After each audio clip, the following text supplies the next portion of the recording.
ਪਰ ਆਪਾਂ ਸਿਰਫ ਉਹ ਕਰਾਂਗੇ ਜਿਹਦੇ ਠੋਸ ਸਬੂਤ ਮਿਲ ਚੁੱਕੇ ਹੋਏ ਨੇ, ਕਿਉਂਕਿ 40 ਸਾਲ ਦੀ ਖੋਜ ਕਰਨੀ, ਉਹ ਵੀ ਦਿਮਾਗ ਦੇ ਉੱਤੇ, ਉਹ ਵੀ ਹਾਂਜੀ ਬਜ਼ੁਰਗਾਂ ਦੇ ਤੇ ਮਾਇਨੇ ਰੱਖਦੀ ਹੈ। ਜਿਹੜੀ ਆਪਾਂ ਗੱਲ ਕਰਾਂਗੇ ਅੱਜ, ਉਹ 40 ਸਾਲ ਤੱਕ ਬਜ਼ੁਰਗਾਂ ਦੇ ਦਿਮਾਗ ਉੱਤੇ ਜੋ ਖੋਜ ਕੀਤੀ ਗਈ ਸੀ, ਜੋ ਨਤੀਜੇ ਕੱਢੇ ਗਏ ਸੀ, ਕੀ ਖੁਰਾਕ ਹੋਵੇ, ਕਿਸ ਤਰੀਕੇ ਦਿਮਾਗ ਲੰਮੇ ਸਮੇਂ ਤੱਕ ਆਪਾਂ ਤੰਦਰੁਸਤ ਰੱਖ ਸਕਦੇ ਹਾਂ, ਸਾਈਕਲ ਚਲਾ ਸਕਦੇ ਹੋ, ਤੈਰ ਸਕਦੇ ਹੋ। ਸੋ ਇਹਨਾਂ ਨਾਲ ਦਿਮਾਗ ਨੂੰ ਲਹੂ ਵੱਧਦਾ, ਪੱਠੇ ਤੇ ਦਿਲ ਤੰਦਰੁਸਤ ਹੋ ਜਾਂਦੇ ਨੇ। ਇਹ ਕੰਮ ਜ਼ਰੂਰੀ ਸੀ ਕਿ ਲਗਾਤਾਰ ਜਿਹੜੇ ਲਿਖਣ ਪੜਨ ਵਿੱਚ ਜੁਟੇ ਹੋਏ ਬਜ਼ੁਰਗਾਂ ਦੀ ਸਕੈਨਿੰਗ ਕੀਤੀ ਗਈ ਸੀ ਤੇ ਪੱਕਾ ਰੂਟੀਨ ਰੱਖਣ ਕਿ ਹਰ ਰੋਜ਼ 40 ਮਿੰਟ ਕਰਨਾ ਹੈ। ਤਾਂ ਕਮਾਲ ਦੇਖੋ, ਉਹਨਾਂ ਦੇ ਵਿੱਚ ਵੀ 12% ਤੱਕ ਫਾਇਦਾ ਦਿਸਿਆ ਤੇ ਉਸ ਦਿਨ ਤੋਂ ਬਾਅਦ ਉਹਨਾਂ ਦੀ ਹੋਰ ਯਾਦਾਸ਼ਤ ਘਟਣ ਵਿੱਚ ਰੋਕ ਵੀ ਲੱਗੀ। ਜੀ ਸਾਡੀਆਂ ਕੁਝ ਫੈਮਿਲੀਜ਼ ਇਸ ਤਰ੍ਹਾਂ ਟੁੱਟ ਫੁੱਟ ਗਈਆਂ ਨੇ, ਦੂਰ ਹੋ ਗਏ ਆ, ਜੋ ਆਪਣੀ ਨੌਕਰੀ ਪਰਾਂ ਲੈ ਗਈ ਹੈ।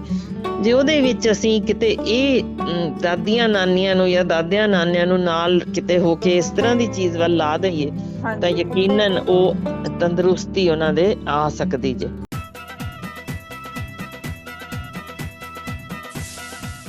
ਸਤਿ ਸ਼੍ਰੀ ਅਕਾਲ ਜੀ। ਦਾ ਖਾਲਸ ਟੀਵੀ ਦੇਖਣ ਵਾਲੇ ਸਾਡੇ ਸਾਰੇ ਦਰਸ਼ਕਾਂ ਦਾ ਬਹੁਤ-ਬਹੁਤ ਸਵਾਗਤ ਹੈ ਸਾਡੇ ਬਹੁਤ ਹੀ ਖਾਸ ਪ੍ਰੋਗਰਾਮ ਖਾਲਸ ਖਾਣਾ ਦੇ ਵਿੱਚ। ਇੱਕ ਹਫ਼ਤੇ ਦੇ ਵਕਫੇ ਦੇ ਨਾਲ ਫਿਰ ਅਸੀਂ ਤੁਹਾਨੂੰ ਜੁੜ ਰਹੇ ਹਾਂ ਤੁਹਾਡੇ ਨਾਲ, ਤੇ ਮਾਫੀ ਅਸੀਂ ਹਰ ਵਾਰੀ ਮੰਗ ਲੈਂਦੇ ਹੁੰਦੇ ਹਾਂ ਕਿਉਂਕਿ ਰੁਝੇਵੇਂ ਇੰਨੇ ਹੁੰਦੇ ਨੇ ਡਾਕਟਰ ਸਾਹਿਬ ਨੂੰ, ਕਈ ਵਾਰੀ ਹੁੰਦੇ ਨੇ, ਕਈ ਵਾਰੀ ਅਸੀਂ ਕਿਤੇ ਸਟਕ ਹੁੰਦੇ ਹਾਂ। ਸੋ ਪਿਛਲੀ ਵਾਰੀ ਜਿਹੜਾ ਆਪਾਂ ਪ੍ਰੋਗਰਾਮ ਕੀਤਾ ਸੀ ਉਹ ਸੀ ਦਿਮਾਗ ਨੂੰ ਲੈ ਕੇ, ਕਿ ਦਿਮਾਗ ਉਮਰ ਵਧਣ ਦੇ ਨਾਲ ਕਮਜ਼ੋਰ ਹੁੰਦਾ ਹੈ ਤਾਂ ਕਿੰਨਾ ਦਾ ਹੁੰਦਾ ਹੈ। ਤੇ ਇਸ ਵਾਰੀ ਆਪਾਂ ਗੱਲ ਕਰਨੀ ਹੈ ਬਹੁਤ ਜ਼ਰੂਰੀ, ਕਿ ਉਸ ਤੋਂ ਬਚਿਆ ਕਿਵੇਂ ਜਾਣਾ ਹੈ, ਉਹਦੇ ਲਈ ਖੁਰਾਕ ਕੀ ਹੋਣੀ ਹੈ, ਇਹ ਆਪਾਂ ਨੂੰ ਡਾਕਟਰ ਸਾਹਿਬ ਨੇ ਦੱਸਣਾ ਹੈ। ਤੇ ਇਹ ਅਸੀਂ ਤੁਹਾਨੂੰ ਹਰ ਵਾਰੀ ਜਿਵੇਂ ਦੱਸਦੇ ਹਾਂ ਕਿ ਖੋਜਾਂ ਤੇ ਆਧਾਰਿਤ ਸਾਰੀ ਟਾਕ ਹੁੰਦੀ ਹੈ। ਕਿਸੇ ਵੀ ਖਾਣੇ ਨੂੰ ਲੈ ਕੇ, ਕਿਸੇ ਵੀ ਫੂਡ ਸਪਲੀਮੈਂਟ ਨੂੰ ਲੈ ਕੇ, ਜਾਂ ਫਿਰ ਸਬਜ਼ੀਆਂ ਫਲਾਂ ਨੂੰ ਲੈ ਕੇ, ਦਾਲਾਂ ਨੂੰ ਲੈ ਕੇ, ਤਾਂ ਇਹ ਸਾਰੀਆਂ ਖੋਜਾਂ ਜਿਹੜੀਆਂ ਹੋਈਆਂ ਨੇ ਦੁਨੀਆ ਦੇ ਵਿੱਚ, ਉਹਨਾਂ ਤੇ ਡਾਕਟਰ ਸਾਹਿਬ ਆਪਣੇ ਨਾਲ ਗੱਲ ਕਰਦੇ ਨੇ। ਡਾਕਟਰ ਹਰਸ਼ਿੰਦਰ ਕੌਰ ਅੱਜ ਵੀ ਸਾਡੇ ਨਾਲ ਜੁੜ ਚੁੱਕੇ ਨੇ ਤੇ ਬੱਚਿਆਂ ਦੇ ਰੋਗਾਂ ਦੇ ਮਾਹਿਰ ਨੇ, ਸਮਾਜ ਸੇਵੀ ਨੇ। ਡਾਕਟਰ ਹਰਸ਼ਿੰਦਰ ਕੌਰ ਜੀ, ਬਹੁਤ-ਬਹੁਤ ਸਵਾਗਤ ਹੈ ਖਾਲਸ ਖਾਣਾ ਦੇ ਵਿੱਚ। ਸਤਿ ਸ਼੍ਰੀ ਅਕਾਲ। ਤੇ ਇਸ ਵਾਰ ਤੇ ਮੇਰਾ ਖਿਆਲ ਹੈ ਆਪਾਂ ਪੂਰੀ ਕੋਸ਼ਿਸ਼ ਜਿਵੇਂ ਤੁਸੀਂ ਕੀਤੀ ਹੈ ਕਿ ਆਪਾਂ ਅਗਲੀ ਵਾਰ ਲਾਈਵ ਹੀ ਹੋ ਰਹੇ ਹਾਂ, ਤਾਂ ਸ਼ਾਇਦ ਅਗਲੀ ਵਾਰ ਬਹੁਤ ਸਾਰੀਆਂ ਸ਼ਿਕਾਇਤਾਂ ਦੂਰ ਹੋ ਜਾਣਗੀਆਂ। ਤੇ ਜੇ ਇਸ ਤਰ੍ਹਾਂ ਲਾਈਵ ਨਾ ਹੋਏ ਤਾਂ ਘੱਟੋ ਘੱਟ ਅਸੀਂ ਸ਼ਕਲ ਜ਼ਰੂਰ ਵਿਖਾਵਾਂਗੇ ਸਾਹਮਣੇ ਗੱਲ ਕਰਦੇ, ਯਾਨੀ ਫੋਨ ਇਨ ਨਹੀਂ ਅਸੀਂ ਗੱਲ ਕਰਦੇ ਕਿਉਂਕਿ ਅਸੀਂ ਬੜੇ ਹੋਵਾਂਗੇ। ਵਾਰੀ ਵਾਅਦੇ ਕਰ ਚੁੱਕੇ ਹਾਂ, ਪਰ ਅਸੀਂ ਪਰ ਜ਼ਰੂਰ ਅਗਲੀ ਵਾਰ ਤੇ ਪੱਕਾ ਹੀ ਅਸੀਂ ਜੁੜਾਂਗੇ। ਬਿਲਕੁਲ। ਤੇ ਗੱਲ ਬਹੁਤ ਜ਼ਰੂਰੀ ਸੀ, ਰਤਿਕ ਉੱਥੋਂ ਹੀ ਸ਼ੁਰੂ ਕਰਦੇ ਹਾਂ ਕਿ ਆਮ ਸੋਚਦੇ ਹਾਂ ਆਪਾਂ 17-32, ਪਰ ਅਸਲ ਵਿੱਚ 30 ਸਾਲਾਂ ਦੀ ਉਮਰ ਤੋਂ ਹੀ ਇਹ ਦਿਮਾਗ ਦਾ ਸੁੰਗੜਨਾ ਦੇਖਿਆ ਜਾ ਚੁੱਕਿਆ ਹੈ। ਤੇ ਜਿਹੜੀ ਆਪਾਂ ਗੱਲ ਕਰਾਂਗੇ ਅੱਜ, ਉਹ 40 ਸਾਲ ਤੱਕ ਬਜ਼ੁਰਗਾਂ ਦੇ ਦਿਮਾਗ ਉੱਤੇ ਜੋ ਖੋਜ ਕੀਤੀ ਗਈ ਸੀ, ਜੋ ਨਤੀਜੇ ਕੱਢੇ ਗਏ ਸੀ, ਕੀ ਖੁਰਾਕ ਹੋਵੇ, ਕਿਸ ਤਰੀਕੇ ਦਿਮਾਗ ਲੰਮੇ ਸਮੇਂ ਤੱਕ ਆਪਾਂ ਤੰਦਰੁਸਤ ਰੱਖ ਸਕਦੇ ਹਾਂ, ਕਿਹੜੀਆਂ ਕਸਰਤਾਂ, ਯਾਨੀ ਉਹ ਸਾਰੀ ਚੀਜ਼ ਦੀ ਇੱਕ ਇੱਕ ਗੱਲ ਸਿਰਫ ਤੇ ਸਿਰਫ ਖੋਜ ਦੇ ਉੱਤੇ ਆਧਾਰਿਤ ਹੈ। ਯਾਨੀ ਅਸੀਂ WhatsApp ਨੌਲੇਜ ਨਹੀਂ ਹੈ, ਨਾ ਇੰਟਰਨੈਟ ਨੌਲੇਜ ਹੈ। ਸੋ ਉਹਦੇ ਵਿੱਚ ਜੋ ਵੀ ਤੁਸੀਂ ਕੱਢੋਗੇ ਉਹ ਵੱਖਰੀ ਗੱਲ ਹੈ, ਪਰ ਆਪਾਂ ਸਿਰਫ ਉਹ ਕਰਾਂਗੇ ਜਿਹਦੇ ਠੋਸ ਸਬੂਤ ਮਿਲ ਚੁੱਕੇ ਹੋਏ ਨੇ, ਕਿਉਂਕਿ 40 ਸਾਲ ਦੀ ਖੋਜ ਕਰਨੀ, ਉਹ ਵੀ ਦਿਮਾਗ ਦੇ ਉੱਤੇ, ਉਹ ਵੀ ਬਜ਼ੁਰਗਾਂ ਦੇ ਤੇ ਮਾਇਨੇ ਰੱਖਦੀ ਹੈ। ਉਹ ਕਿਸ ਤਰੀਕੇ ਉਹਨਾਂ ਦੇ ਜੋੜ ਵਧਣ, ਕਿਸ ਤਰੀਕੇ ਉਹਨਾਂ ਦੇ ਲਿਖਣ ਪੜਨ, ਸੋਚਣ ਸਮਝਣ, ਤਜਰਬਿਆਂ ਨੂੰ, ਜੋ ਵੀ ਸਾਰੀ ਸੀ ਉਹ ਆਪਾਂ ਪਹਿਲੇ ਹਾਫ ਵਿੱਚ ਪੂਰੇ ਕਰ ਚੁੱਕੇ ਹੋਏ ਹਾਂ। ਸੋ ਮੈਂ ਉਹ ਨਹੀਂ ਚਾਹੁੰਦੀ, ਜਿਹਨੇ ਵੀ ਪਹਿਲਾਂ ਦੇਖਣਾ ਹੋਏ ਕਿ ਕਿਹੜੇ ਜਿਨੇ ਨੂੰ ਕਿਸ ਤਰੀਕੇ ਕਿੰਨੀ ਲੈਣੀ ਆ, ਉਹਨਾਂ ਨੂੰ ਪਹਿਲਾ ਭਾਗ ਜ਼ਰੂਰ ਦੇਖਣਾ ਪਏਗਾ। ਬਿਲਕੁਲ। ਇਹ ਵੀ ਦਰਸ਼ਕਾਂ ਨੂੰ ਦੱਸ ਦਈਏ ਕਿ ਜਿਹੜਾ ਵੀ ਖਾਲਸ ਖਾਣਾ ਦਾ ਕੋਈ ਵੀ ਐਪੀਸੋਡ ਤੁਸੀਂ ਦੇਖਦੇ ਹੋ, ਉਹਦੇ ਡਿਸਕ੍ਰਿਪਸ਼ਨ ਦੇ ਵਿੱਚ ਜੇ ਤੁਸੀਂ ਜਾਂਦੇ ਹੋ ਤਾਂ ਤੁਹਾਨੂੰ ਪਿਛਲੇ ਸਾਰੇ ਐਪੀਸੋਡਸ ਦੇ ਲਿੰਕ ਮਿਲ ਜਾਣਗੇ, ਜਿੰਨੇ ਵੀ ਹੁਣ ਤੱਕ ਹੋਏ ਨੇ। ਸੋ ਤੁਸੀਂ ਡਿਸਕ੍ਰਿਪਸ਼ਨ ਖੋਲ ਕੇ ਜ਼ਰੂਰ ਦੇਖ ਲਿਆ ਕਰੋ, ਤਾਂ ਕਿ ਤੁਹਾਨੂੰ ਖੁਦ ਜਾ ਕੇ ਸਰਚ ਨਾ ਕਰਨਾ ਪਵੇ, ਸਿਰਫ ਡਿਸਕ੍ਰਿਪਸ਼ਨ ਤੇ ਤੁਸੀਂ ਕਲਿੱਕ ਕਰ। ਹਾਂਜੀ ਡਾਕਟਰ ਸਾਹਿਬ। ਜੀ ਦੇਖੋ, ਸਭ ਤੋਂ ਪਹਿਲੀ ਚੀਜ਼ ਜੋ ਇਹਨਾਂ ਖੋਜਾਂ ਦੇ, ਹੁਣ ਮੈਂ ਡਿਟੇਲ ਗਈ ਤਾਂ ਸ਼ਾਇਦ ਆਪਾਂ ਨੂੰ 6 ਪ੍ਰੋਗਰਾਮ ਕਰਨੇ ਪੈਣੇ, ਮੈਂ ਨਿਚੋੜ ਦੀ ਸਿਰਫ ਗੱਲ ਕਰਾਂਗੀ। ਹਾਂਜੀ ਸੋ ਨਿਚੋੜ ਸੀ ਜਿਹੜੀਆਂ ਖੋਜਾਂ ਚੋਂ, ਉਹ ਸੀ ਮੇਰੇ ਕੋਲ ਇਸ ਵੇਲੇ ਵੀ 14 ਜਰਨਲ ਪਏ ਨੇ, ਜਿਨ੍ਹਾਂ ਦੇ ਵਿੱਚੋਂ ਮੈਂ ਤੁਹਾਨੂੰ ਨਿਚੋੜ ਹੀ ਦੱਸਾਂਗੀ। ਜੀ ਪਹਿਲੀ ਜੀ ਚੀਜ਼ ਉਹਨਾਂ ਨੇ ਜੋ ਕੀਤੀ ਸੀ ਟੈਸਟ, ਰੋਜ਼ ਹੌਲੀ ਭੱਜਣ, ਹਾਂਜੀ ਤੇਜ਼ ਤੁਰਨ, ਪੌੜੀਆਂ ਚੜਨ ਉਤਰਨ, ਸਾਈਕਲ ਚਲਾਉਣ ਤੇ ਤੈਰਨ। ਜੀ ਹੁਣ ਧਿਆਨ ਕਰਿਓ, ਇਹ ਸਾਰੀਆਂ ਕਸਰਤਾਂ ਉਹ ਕਰ ਰਹੇ ਨੇ, ਮਤਲਬ ਅਸੀਂ ਗੱਲ ਕਰ ਰਹੇ ਹਾਂ ਕਿ ਬਜ਼ੁਰਗ ਹੋਣ ਤੱਕ ਲਈ ਇਹ ਜੀ ਚੱਲ ਸਕਦੀਆਂ। ਜੀ ਅਫਸੋਸ ਕਿ ਅਸੀਂ ਆਮ ਤੌਰ ਤੇ ਕਹਿ ਦਿੰਦੇ ਹਾਂ ਜੀ 45 ਸਾਲ ਦੀ ਬੀਬੀ ਹੋ ਗਈ ਤੇ ਬਸ ਜੀ ਹੁਣ ਸਿਰਫ ਭਜਨ ਕਰਨਾ ਤੇ ਮੰਜੇ ਤੇ ਬੈਠ ਜਾਣਾ ਤੇ ਹੋਰ ਕੁਝ ਨਹੀਂ। ਏਦਾਂ ਹਾਂਜੀ ਦੀ ਕੋਈ ਗੱਲ ਨਹੀਂ ਹੈ। ਸੋ ਆਪਾਂ ਗੱਲ ਕਰ ਰਹੇ ਹਾਂ 30 ਸਾਲ ਤੋਂ 100 ਸਾਲ ਤੱਕ ਦਾ ਕੰਮ, ਕਿ ਤੁਸੀਂ ਰੋਜ਼ ਭੱਜਣਾ ਜੇ।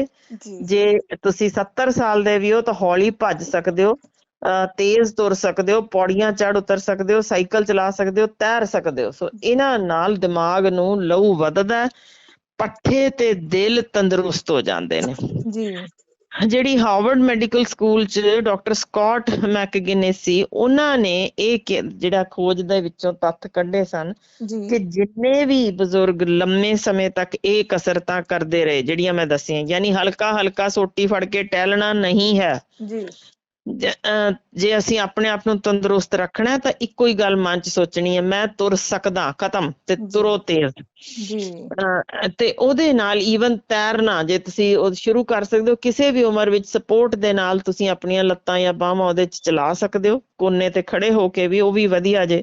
ਜੀ ਹੁਣ ਇਹਦੇ ਨਾਲ ਯਾਦਾਸ਼ਤ ਦਾ ਸੈਂਟਰ ਲੰਮੇ ਸਮੇਂ ਤੱਕ ਤੰਦਰੁਸਤ ਰਹਿੰਦਾ, ਤੇ ਇਹ ਇੱਕੋ ਇੱਕ ਇਹੀ ਕਸਰਤਾਂ ਨੇ ਜਿਨ੍ਹਾਂ ਨਾਲ ਬੌਧਿਕ ਵਿਕਾਸ ਘਟਦਾ ਨਹੀਂ। ਜੀ ਬਹੁਤ ਇੰਪੋਰਟੈਂਟ ਗੱਲ ਹੈ। ਯਾਨੀ ਜੇ 90 ਜਾਂ 91 ਵਰੇ ਤੇ ਵੀ ਤੁਸੀਂ ਬਾਖੂਬੀ ਲਿਖ ਸਕਦੇ ਹੋ, ਬੜਾ ਹਿਊਮਨ ਇਮੋਸ਼ਨਸ ਨੂੰ ਤੁਸੀਂ ਪ੍ਰੈਡਿਕਟ ਕਰ ਸਕਦੇ ਹੋ, ਸਾਰਾ ਉਹਨਾਂ ਨੂੰ ਆਪਣੇ ਲਿਖਣ ਕਲਾ ਵਿੱਚ ਲਿਆ ਸਕਦੇ ਹੋ, ਜਾਂ ਤੁਸੀਂ ਬੋਲ ਸਕਦੇ ਹੋ ਵਧੀਆ, ਤਾਂ ਇਹ ਜ਼ਰੂਰੀ ਜੇ ਕਿ ਤੁਹਾਨੂੰ ਕਸਰਤਾਂ ਕਰਨੀਆਂ ਪੈਣੀਆਂ ਜੇ। ਜਿਹੜੀ ਨਿਊ ਮੈਕਸੀਕੋ ਹਾਈਲੈਂਡਸ ਯੂਨੀਵਰਸਿਟੀ ਵਿਖੇ ਉਹਨਾਂ ਬਜ਼ੁਰਗਾਂ ਤੇ ਖੋਜ ਕੀਤੀ ਸੀ ਜਿਹੜੇ ਜ਼ਿਆਦਾ, ਯਾਨੀ ਜਿਨ੍ਹਾਂ ਦੇ ਕੋਈ ਜੋੜ ਦੁੱਖ ਚੁੱਕੇ ਨੇ ਜਾਂ ਕੋਈ ਇਹੋ ਜਿਹੀ ਪ੍ਰੋਬਲਮ ਹੋ ਗਈ ਜਿਹੜੇ ਇਹ ਕਸਰਤਾਂ ਨਹੀਂ ਕਰ ਸਕਦੇ, ਜੀ ਉਹਨਾਂ ਲਈ ਲਿਖਿਆ ਗਿਆ ਸੀ ਕਿ ਉਹ ਭਾਵੇਂ ਰੋਜ਼ ਇੱਕੋ ਹੀ ਸਮੇਂ ਤੇ ਘੱਟੋ ਘੱਟ 35 ਮਿੰਟ ਜੇ ਕੁੱਤਾ ਘੁਮਾਉਣਾ ਜਿਵੇਂ ਸ਼ੁਰੂ ਕਰ ਲੈਣ। ਉਹਦਾ ਹੁਣ ਧਿਆਨ ਨਾਲ ਸਮਝੋ ਕਿਉਂ, ਯਾਨੀ ਆਪ ਟਹਿਲਣ ਤੇ ਅਸੀਂ ਹੌਲੀ ਤੁਰ ਸਕਦੇ ਹਾਂ, ਪਰ ਕੁੱਤਾ ਤੁਹਾਨੂੰ ਰੱਤੀ ਕੁ ਖਿੱਚਦਾ ਵੀ ਚੱਲ ਬਈ ਥੋੜਾ ਜਿਹਾ ਤਾਂ ਤੁਰ। ਸੋ ਉਹ ਜਿਹੜੀ ਨਾਰਮਲ ਤੋਂ ਥੋੜੀ ਜਿਹੀ ਤੇਜ਼ ਸਪੀਡ ਯਾਨੀ ਹੋ ਜਾਏਗੀ ਉਹ, ਜਾਂ ਥੋੜੀ ਜਿਹੀ ਉਚਾਈ ਤੇ ਚੜਨ ਉਤਰਨ, ਜੇ ਤੁਸੀਂ ਪੌੜੀਆਂ ਚੜਨ ਲੱਗਿਆ ਤੁਹਾਨੂੰ ਲੱਗਦਾ ਵੀ ਮੈਂ ਡਿੱਗ ਨਾ ਜਾਵਾਂ ਜਾਂ ਸਪੋਰਟ ਨਹੀਂ ਹੈ, ਤਾਂ ਘਰ ਵਿੱਚ ਹੀ ਜਿਵੇਂ ਕੁਛ ਅਜਿਹੀ ਥਾਂ ਜਿਹੜੀ ਰੱਤਿਕ ਉੱਚੀ ਹੋਵੇ, ਜਾਂ ਘਰ ਤੋਂ ਬਾਹਰ ਸੜਕ ਦੀ ਜਿਵੇਂ ਢਲਾਨ ਹੈ ਤਾਂ ਥੋੜੀ ਜਿਹੀ ਤੁਸੀਂ ਉਸ ਤੇ ਉਤਾਰ ਚੜਾ, ਯਾਨੀ ਪੌੜੀਆਂ ਦੇ ਵਰਗੀ ਚੀਜ਼ ਹੀ ਹੋ ਜਾਏਗੀ, ਉਹ ਕਰ ਸਕਦੇ ਹੋ। ਜੀ ਯੋਗ ਕਰ ਸਕਦੇ ਹੋ, ਜਿਹਦੇ ਚ ਅਸੀਂ ਕਹਿੰਦੇ ਹਾਂ ਕਿ ਸਿਰਫ ਬੈਠ ਕੇ ਲੰਬੇ ਸਾਹ ਨਹੀਂ ਖਿੱਚਣੇ, ਜਿਹਨੂੰ ਅਸੀਂ ਪਾਵਰ ਯੋਗਾ ਕਹਿੰਦੇ ਹਾਂ, ਜਿਹਦੇ ਚ ਅਸੀਂ ਉਹ ਚੀਜ਼ ਜੇ ਤੁਸੀਂ ਕਰ ਸਕੋ। ਫਿਰ ਬੱਚਿਆਂ ਨਾਲ ਖੇਡਣਾ, ਉਹ ਵੀ ਇੱਕ ਬੜੀ ਤਗੜੀ ਉਸ ਵੇਲੇ ਕਸਰਤ ਹੋ ਜਾਂਦੀ ਹੈ ਜਦੋਂ ਤੁਸੀਂ ਪ੍ਰੋਪਰ ਨਾ ਤੁਰ ਸਕਦੇ ਹੋਵੋ, ਤਾਂ ਉਹ ਵੀ ਤੁਹਾਡੇ ਲਈ ਕਸਰਤ ਹੈ। ਬਿਲਕੁਲ ਇਸੇ ਤਰ੍ਹਾਂ ਬਾਗਬਾਨੀ ਕਰਨਾ, ਉਹ ਤੁਹਾਡੀ ਜਿੱਥੇ ਖੜੇ ਹੋ ਕੇ ਉੱਪਰਲੇ ਦਰਖਤ ਦੀ ਕਟਿੰਗ, ਫਿਰ ਥੱਲੇ ਬਹਿਣਾ, ਗੋਡੀ ਕਰਨੀ ਹੈ, ਫਿਰ ਪਾਣੀ ਲਿਆ ਕੇ ਪਾਣਾ, ਯਾਨੀ ਉਹ ਮੂਵਮੈਂਟ ਜ਼ਰੂਰੀ ਹੈ। ਤੇ ਬੱਚਿਆਂ ਨਾਲ ਜਿਵੇਂ ਬਾਲ ਖੇਡ ਲਿਆ, ਕੁਛ ਖੇਡ ਲਿਆ, ਉਹ ਵੀ ਤੁਹਾਨੂੰ ਬਦੋ ਬਦੀ ਕੁਛ ਨਾ ਕੁਛ ਕਸਰਤ ਹੁੰਦੀ ਹੈ। ਫਿਰ ਉਹਨਾਂ ਨੇ ਕਿਹਾ ਕਿ ਬੈਠ ਕੇ ਜਿਹੜੀਆਂ, ਜੇ ਤੁਹਾਡੀਆਂ ਲੱਤਾਂ ਬਿਲਕੁਲ ਨਹੀਂ ਚੱਲ ਰਹੀਆਂ ਤਾਂ ਇੱਕ ਸਿਟਿੰਗ ਜਿਹੜੀ ਉਹ ਟੈਨਿਸ ਟਾਈਪ ਦੀ ਗੇਮ ਹੈ ਜਿਹਦੇ ਤੁਹਾਡੀਆਂ ਤਾਂ ਕਿ ਬਾਹਾਂ ਚੱਲਦੀਆਂ ਰਹਿਣ, ਯਾਨੀ ਕੁਛ ਇਹੋ ਜਿਹੇ ਚੀਜ਼ ਵਿੱਚ ਹਰ ਰੋਜ਼ 2 ਘੰਟੇ ਦਾ ਸਮਾਂ ਬਤੀਤ ਕਰਨ ਨਾਲ ਉਹ ਵੀ ਜਿਹੜੇ ਨਹੀਂ ਬਹੁਤਾ ਤੁਰ ਫਿਰ ਸਕਦੇ, ਉਹਨਾਂ ਵਿੱਚ ਵੀ ਢਹਿਣ ਦੀ ਕਲਾ ਉੱਕਾ ਹੀ ਖਤਮ ਹੋਈ ਦਿਸੀ। ਉਹਨਾਂ ਵਿੱਚ ਵੀ ਲੰਮੇ ਸਮੇਂ ਤੱਕ ਇਹਨਾਂ ਦੇ ਦਿਮਾਗ ਦਾ ਯਾਦਾਸ਼ਤ ਦਾ ਸੈਂਟਰ ਕੰਮ ਕਰਦਾ ਰਿਹਾ। ਜੀ ਜੀ ਹੁਣ ਦੂਸਰਾ ਜੋ ਕੰਮ ਸੀ, ਇਹ ਤਾਂ ਸੀ ਕਸਰਤ ਦੀ, ਦੂਜਾ ਕੰਮ ਜ਼ਰੂਰੀ ਸੀ ਕਿ ਲਗਾਤਾਰ ਜਿਹੜੇ ਲਿਖਣ ਪੜ੍ਹਨ ਵਿੱਚ ਜੁਟੇ ਹੋਏ ਬਜ਼ੁਰਗਾਂ ਦੀ ਸਕੈਨਿੰਗ ਕੀਤੀ ਗਈ ਸੀ। ਅੱਛਾ ਉਹਨਾਂ ਨੇ ਦੇਖਿਆ ਕਿ ਜਿਹੜੇ ਲਗਾਤਾਰ ਪੜ੍ਹਦੇ ਨੇ ਜਾਂ ਲਿਖਣ ਦੇ ਵਿੱਚ ਜੁਟੇ ਰਹਿੰਦੇ ਨੇ, ਜਾਂ ਜਿਵੇਂ ਅਸੀਂ ਦੇਖਦੇ ਹਾਂ ਕਈ ਨੋਵਲਿਸਟ ਜਾਂ ਤੁਸੀਂ ਦੇਖਦੇ ਹੋ ਰਾਈਟਰਸ ਵੱਡੀ ਉਮਰ ਹਾਂਜੀ ਤੱਕ ਲਿਖੀ ਜਾਂਦੇ ਨੇ ਜਾਂ ਪੜ੍ਹਦੇ ਰਹਿੰਦੇ ਬਿਲਕੁਲ। ਨੇ, ਉਹਨਾਂ ਦੇ ਯਾਦਾਸ਼ਤ ਸੈਂਟਰ ਦੇ ਵਿਚਲੇ ਸੈੱਲਾਂ ਦਾ ਖੁਰਨਾ 32% ਘੱਟ ਸੀ। ਅੱਛਾ 32% ਜੀ। ਬੜੀ ਉਹਨਾਂ ਨੂੰ ਹੈਰਾਨੀ ਹੋਈ ਵੀ ਇਹ ਕਸਰਤ ਓਨੀ ਨਹੀਂ ਕਸਰਤ ਵੀ ਵੀ ਨਹੀਂ ਕਰ ਰਹੇ ਕਰਦੇ ਸਨ, ਤੇ ਹਾਂ। ਫੇਰ ਵੀ ਇਹ ਕੀ ਹੋਇਆ। ਹਾਂਜੀ ਸੋ ਇਹ ਦੇਖਣ ਵਿੱਚ ਆਇਆ, ਜੋ ਕਿ ਖੋਜ ਨਿਊਰੋਲੋਜੀ ਜਰਨਲ ਸਭ ਤੋਂ ਸਾਡਾ ਚੋਟੀ ਦਾ ਜਰਨਲ ਗਿਣਿਆ ਜਾਂਦਾ ਦਿਮਾਗ ਦੇ ਉੱਤੇ, ਜੀ ਜੀ ਦੁਨੀਆ ਭਰ ਦੀ ਸਿਰਫ ਸਿਲੈਕਟਿਵ ਖੋਜਾਂ ਛਪਦੀਆਂ ਨੇ। ਜੀ ਉਹਦੇ ਵਿੱਚ ਉਹਨਾਂ ਨੇ ਸਪਸ਼ਟ ਕੀਤਾ ਵੀ ਜਿੰਨੇ ਵੀ ਜਣੇ ਉਹਨਾਂ ਨੇ ਇੰਨੇ ਖੋਜਾਂ 'ਚ ਇੰਨੇ ਸਾਲ ਲਗਾਤਾਰ ਖੋਜ ਵਿੱਚ 30 ਸਾਲ ਦੀ ਉਮਰ ਤੋਂ ਬਾਅਦ ਜਿਹੜੇ ਰੈਗੂਲਰ ਪੜ੍ਹਨ ਲਿਖਣ ਵਿੱਚ ਜੁਟੇ ਰਹੇ ਸਨ, ਜੀ ਜਾਂ ਭਾਵੇਂ ਉਹ ਲਾਇਬ੍ਰੇਰੀ ਵਿੱਚ ਜਾ ਕੇ ਜਾਂ ਕੁਛ ਵੀ, ਯਾਨੀ ਅਖਬਾਰਾਂ ਵਿਚਲੀਆਂ ਖਬਰਾਂ ਨਹੀਂ ਜੀ ਬਲਕਿ ਉਹਦੇ ਆਰਟੀਕਲਸ ਜਾਂ ਉਸ ਤਰ੍ਹਾਂ ਦੀ ਜਿਹੜੀ ਥੋੜੀ ਜਿਸ 'ਚ ਦਿਮਾਗ ਤੇ ਜ਼ੋਰ ਪਾਉਣਾ ਪਵੇ ਜਾਂ ਉਹਨੂੰ ਸਮਝਣ ਦੀ ਕੋਸ਼ਿਸ਼ ਕਰਨੀ ਪਵੇ, ਜਿੰਨੇ ਇਹ ਕਰਨਾ ਸ਼ੁਰੂ ਕਰ ਦੇਣ 30 ਸਾਲ ਦੀ ਉਮਰ ਤੋਂ, ਜੀ ਉਹ ਆਪਣੇ ਦਿਮਾਗ ਨੂੰ 100 ਸਾਲ ਤੱਕ ਤੰਦਰੁਸਤ ਰੱਖ ਸਕਦੇ ਨੇ।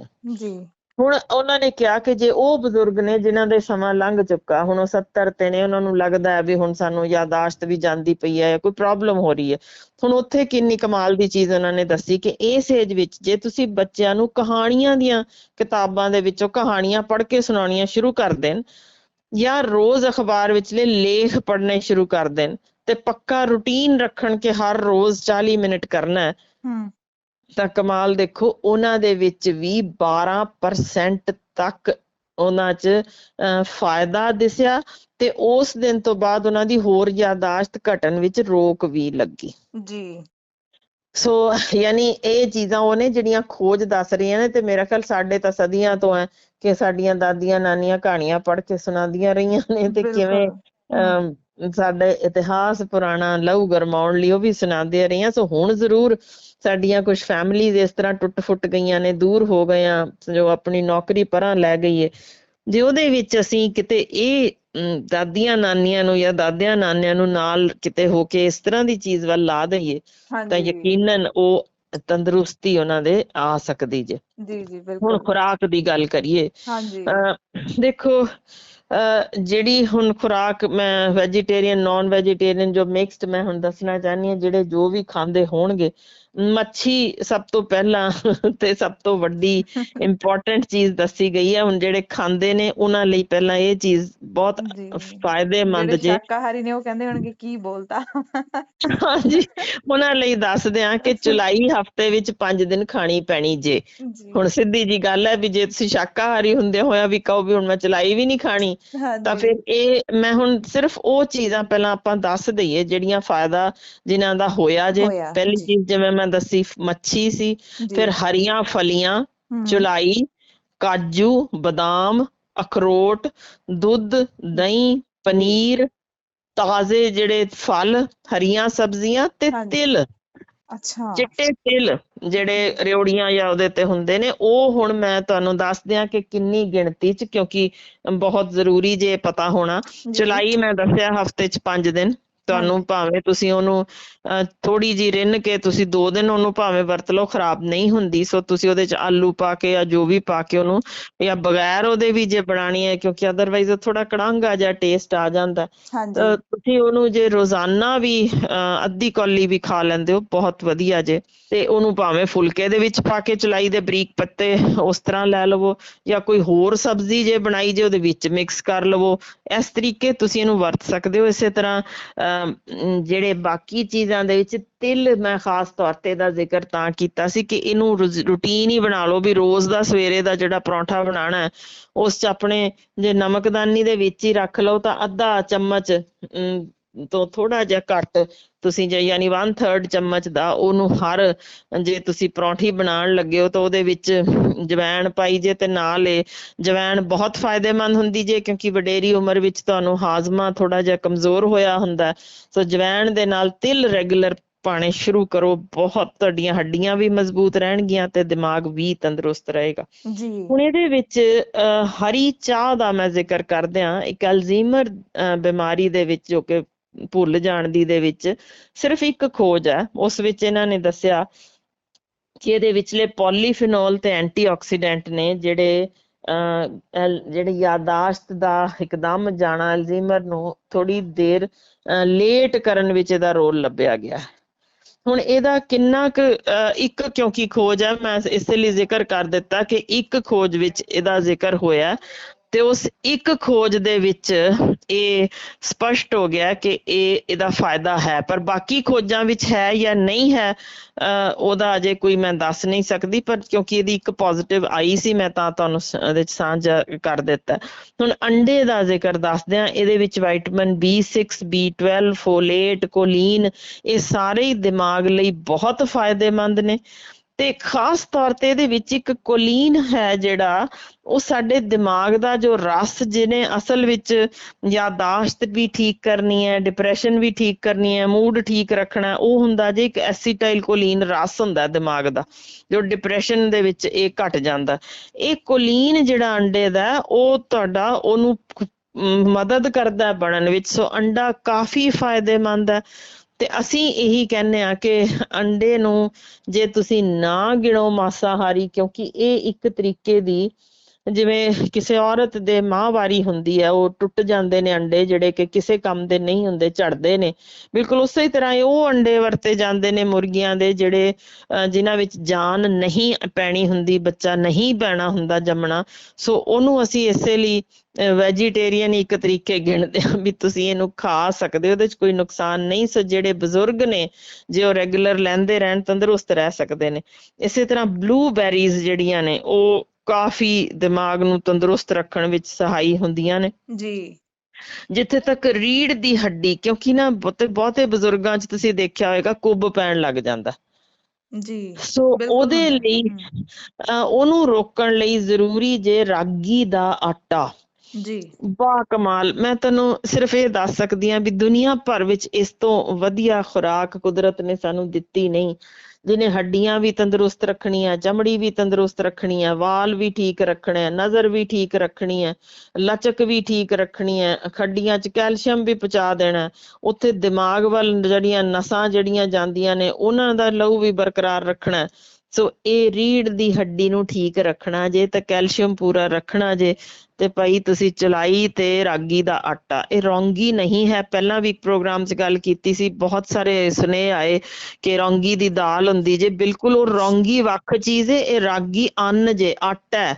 ਜਿਵੇਂ ਬਾਜਰਾ ਹੈ ਵੱਖਰਾ ਅੰਨ ਹੈ, ਇਸੇ ਤਰ੍ਹਾਂ ਕੋਦਰਾ ਵੱਖਰਾ ਅੰਨ ਹੈ, ਉਂਜੀ ਕਣਕ ਵੱਖਰਾ ਅੰਨ ਹੈ, ਉਸੇ ਤਰ੍ਹਾਂ ਹੀ ਰਾਗੀ ਦਾ ਆਟਾ ਵੱਖਰਾ ਅੰਨ ਜੇ ਜੀ। ਹੁਣ ਫਿਰ ਇੱਕ ਹੋਰ ਬਹੁਤ ਇੰਪੋਰਟੈਂਟ ਜੇ ਯਾਦਾਸ਼ਤ ਵਾਸਤੇ, ਨੀਂਦਰ।